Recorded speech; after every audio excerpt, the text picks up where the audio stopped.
it's Sophia the Diabetic Vlogger, and today I'm going to be doing my book review on Skippy Dies by Paul Murray. I really enjoyed this book. So such, excuse me, an interesting and also kind of traumatizing story to read. I did not fully understand what I was getting myself into when I picked this book up.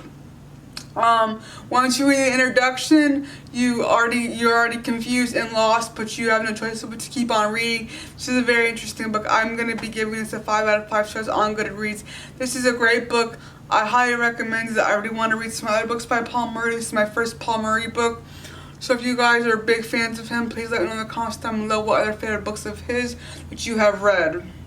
So this book is about Skippy, and his real name is Daniel Skippy Jester, but he goes by Skippy, and he goes to a college for boys, and in Ireland.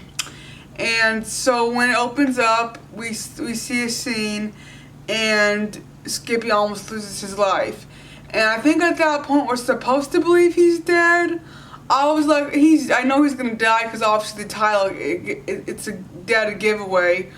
We already know he's gonna die at some point, but it's like, it just goes on and then goes back to the future time when he's still alive. And so that really racked my brain, and I was like, oh my word, I need to just keep on reading this to figure it out. I read this book in 4 days, and it was almost 700 pages, 661 pages, and I really enjoyed this book a lot. It was so sad.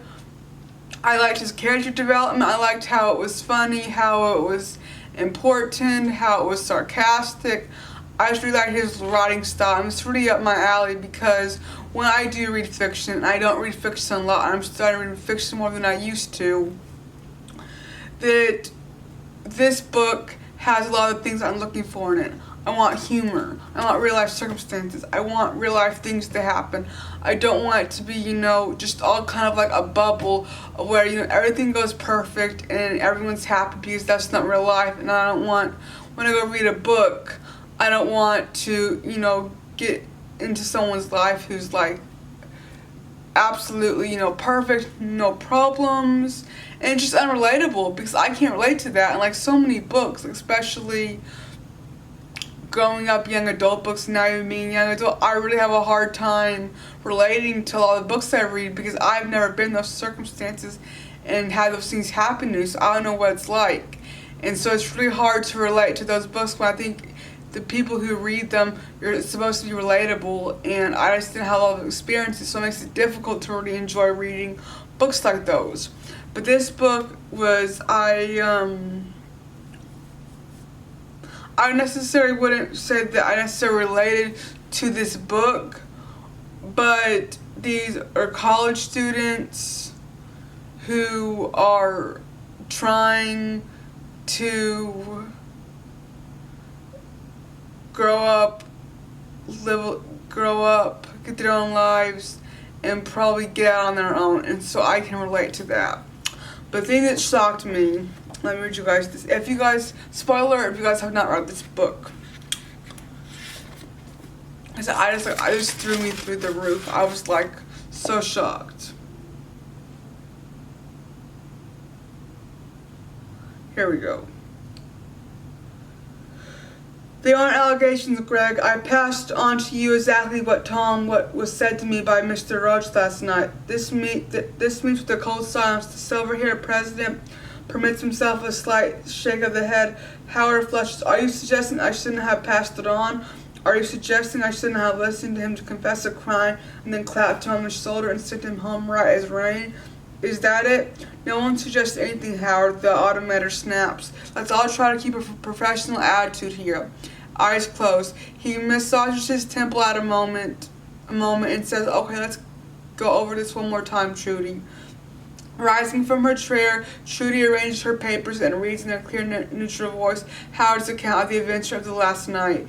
How, sometime between 11 and 12, he had opened the door to find Mr. Roach in an agitated state. How Mr. Roach had told him that after he brought him in and made him tea the night of the junior swimming team's meet in Thurles, Daniel Jester had come to his hotel room suffering from pains in his leg. How after Mr. Roach had treated him manually for cramps, the boy became upset and told him that his mother, who had been supposed to attend the meet, was extremely ill. How Jester had grown more and more distressed until Mr. Roach made the decision to give him a sedative in the form of a painkillers, and he carried to treat his spine injury. Shortly afterwards, the boy lost consciousness and the effects of the painkillers, at which point Mr. Roach sexually molested him. Apart from a panic attack on the bus back to Seabrook the following day, which he gave him another sedative, Mr. Roach told me the boy showed no signs of being aware of what happened. But then last Wednesday, 3 days before the junior team's semi-final meet in Bandslow, Jester wrote a letter telling him he was leaving the swimming team. Mr. Roach grew alarmed. He contacted Jester's father and persuaded him to discourage the boy from quitting. Jester's mother's health was precarious, and he knew the boy was afraid of doing or saying anything that might upset her. His father called Jester at the point that the boy agreed to get along to the meet. Shortly afterward, however, he overdosed on painkillers. Trudy, as she concludes, cannot resist resting her lower eye for a swift left-right sweep with the dissatisfaction of a pupil who has performed her lesson well. You're happy with that? The automator pushes to Howard. I'm not happy with it, Howard, but the automator switches to his neighbor, Tom.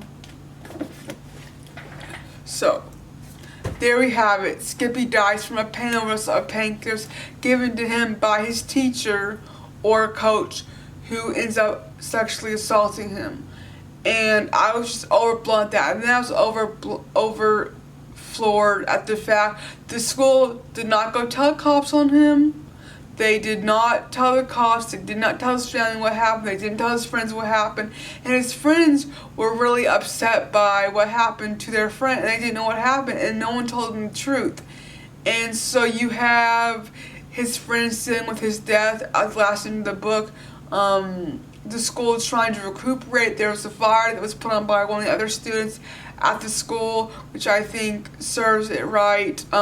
One of the teachers who kept quiet about it did have lots of, I think, mental problems from not telling what they knew.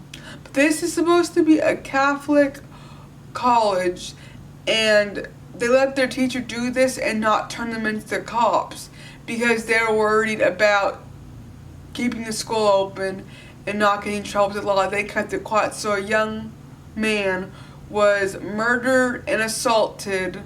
So two crimes were committed wrongly, as well as, these were supposedly, Christians or, teaching in a Christian school, and they let people get away with this. It's just crazy.